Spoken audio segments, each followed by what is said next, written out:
विज्ञान में भोजन कहाँ से आता है। उसका जैसे कि पहला प्रश्न है कि क्या सभी जीव जंतु एक ही प्रकार का भोजन करते हैं? बोलिए, एक ही प्रकार का भोजन करते हैं? नहीं, अलग अलग प्रकार का भोजन करते हैं ना। कोई मांस खाता है, सिर्फ मांस ही खाता है, तो उसको क्या कहेंगे? मांसाहारी कहेंगे। जो सिर्फ मांस ही खाता है, वो दूसरा चीज नहीं खाता है। और जो कि मांस खाता ही नहीं है, वो फल, साग, सब्जी, अनाज ये सब खाता है, तो उसको हम शाकाहारी कहेंगे। क्या कहेंगे? शाकाहारी। और जो कि मांस भी खाता है और फल, साग, सब्जी, अनाज भी खाता है, उसको क्या कहेंगे?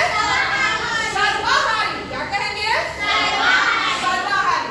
तो इस तरह से आप लोगों को अलग अलग भाग में अगर कहे आएगा कि बाघ क्या है, अगर प्रश्न आता है कि बाघ क्या है, मांसाहारी है या शाकाहारी है या सर्वाहारी है? क्या है? मांसाहारी। अगर पूछा जाएगा कि कम से कम 4-5 जंतु का नाम बतलाइए जो मांसाहारी है, तो क्या क्या बतलाइएगा? मान लीजिए एक बाघ है, दूसरा शेर, तीसरा चीता, चीता भी, और क्या है? कुत्ता। कुत्ता मांस खाता है ना? और बिल्ली भी खाती है मांस।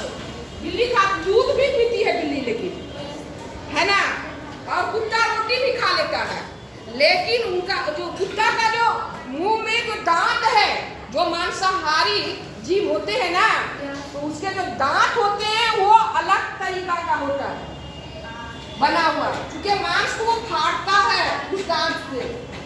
और शाकाहारी, दांत से पता चलता है कि मांसाहारी है या शाकाहारी।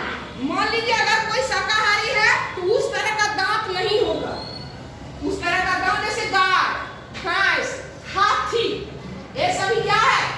शाकाहारी है। ये क्या है? शाकाहारी है। इसके अलावा खरगोश भी है, चूहा भी और बकरी भी है ना। अच्छा बताइए, तो हम मनुष्य क्या है?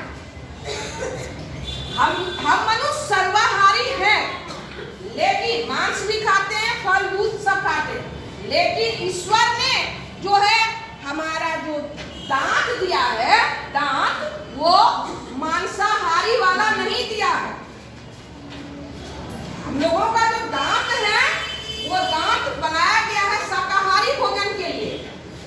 ये मांसाहारी जो जीव होते हैं उसके दांत अलग होते हैं, वैसा दांत हम लोगों का नहीं है, लेकिन हम लोग जबरदस्ती खाते हैं, इसीलिए हम लोग सर्वाहारी कहलाते हैं, लेकिन नहीं है ना। और बहुत सारे ऐसे जीव हैं जैसे कि चिलचट्टा, क्या है? सर्वाहारी है। देखना, चींटी क्या है?